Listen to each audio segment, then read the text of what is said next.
ایک دفعہ ایک ملک کا بادشاہ بیمار ہو گیا۔ جب بادشاہ نے دیکھا کہ اس کے بچنے کی کوئی امید نہیں تو اس نے اپنے ملک کی رعایا میں اعلان کروا دیا کہ وہ اپنی بادشاہت اس کے نام کر دے گا، جو اس کے مرنے کے بعد اس کی جگہ ایک رات قبر میں گزارے گا۔ سب لوگ بہت خوف زدہ ہوئے اور کوئی بھی یہ کام کرنے کو تیار نہ تھا۔ اسی دوران ایک کمہار جس نے ساری زندگی کچھ جمع نہ کیا تھا، اس کے پاس سوائے ایک گدھے کے کچھ نہ تھا۔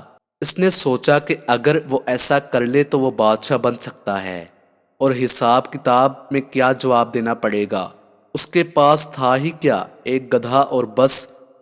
سو اس نے اعلان کر دیا کہ وہ ایک رات بادشاہ کی قبر میں گزارے گا۔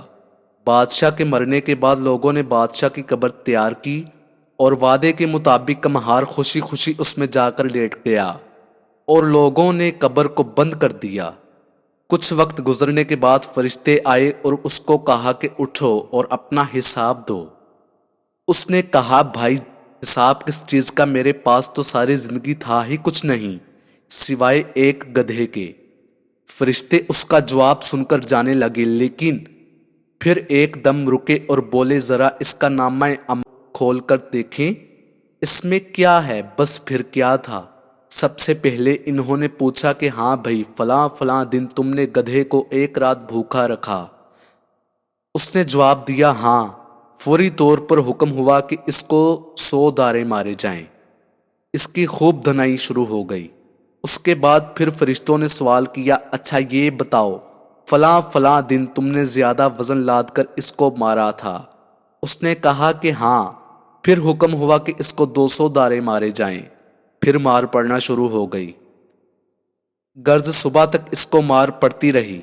صبح جب لوگ اکٹھے ہوئے اور قبر کشائی کی تاکہ اپنے نئے بادشاہ کا استقبال کر سکیں، جیسے ہی انہوں نے قبر کھولی تو اس کمہار نے باہر نکل کر دوڑ لگا دی۔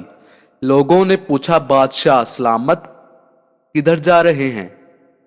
تو اس نے جواب دیا، او بھائیو، پوری رات میں ایک گدھے کا حساب نہیں دے سکا تو پوری رعایا اور مملکت کا حساب کون دیتا پھرے؟